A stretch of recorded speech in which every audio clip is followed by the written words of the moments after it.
You know, Proverbs 22:6 says, train up a child in the way he should go, and even when he's old, he won't depart from it. And that holds true for one man whose father taught him to use what he has to help others. In other words, pay it forward.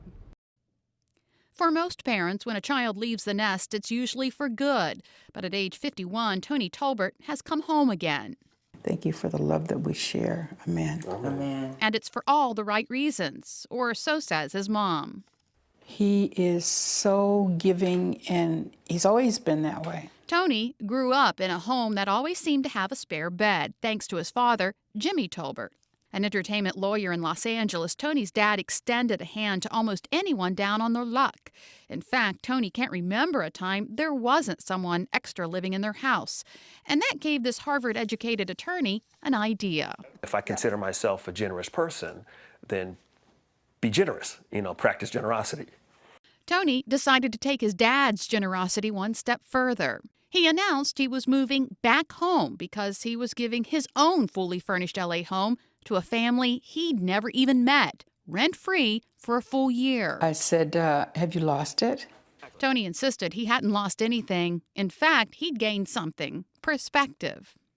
You don't have to be Bill Gates or Warren Buffett or Oprah, that we can do it wherever we are with whatever we have. And so for me, I have a home that I can make available. But to whom? Tony sought out a shelter for homeless women and children called Alexandria House. It was there he found Felicia Dukes.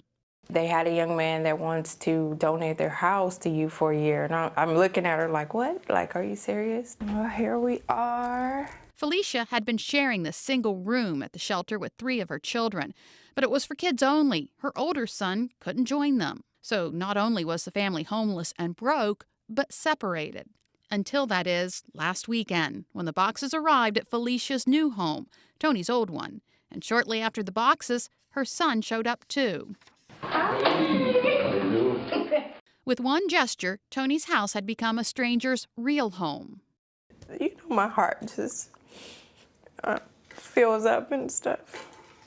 I'm just really happy.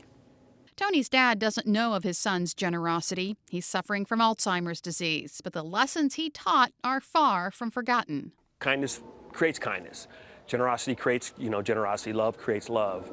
And if we can share some of that and have more stories about people doing nice things for other people and fewer stories about people doing horrible things to other people, that's a better world. Nice! Not a bad thought to begin the new year.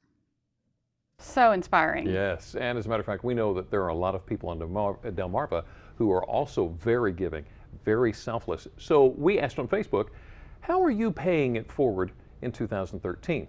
Well, take a look at this. Jerry said she's going to pay it forward by doing a lot of projects for vets. Oh, that's nice. Connie says, I do what I can when the situation presents itself. Can be throwing in enough to help someone pay out at the store, to helping my husband or helping my neighbor with something heavy. The other night, my husband left at 10 p.m. to drive up to Wilmington to pick up a coworker whose car had broken down. We have the attitude that whatever you put out in the universe comes back to you. From Donna, an elderly lady lives alone next to my office. I've never seen anyone visit her. On Christmas Eve, I took her a poinsettia and a box of homemade cookies. She was so grateful. It made me feel so good. I bet it did. And if you would like to weigh in on the conversation, go to Delmarva Life's Facebook page. Well, up next on Delmarva Life, another set of animals is calling Delmarva home. And when we come back, Brian's going to show us the newest attraction at the Salisbury Zoo and what's planned for the future. Delmarva Life, life at its best, here on Delmarva.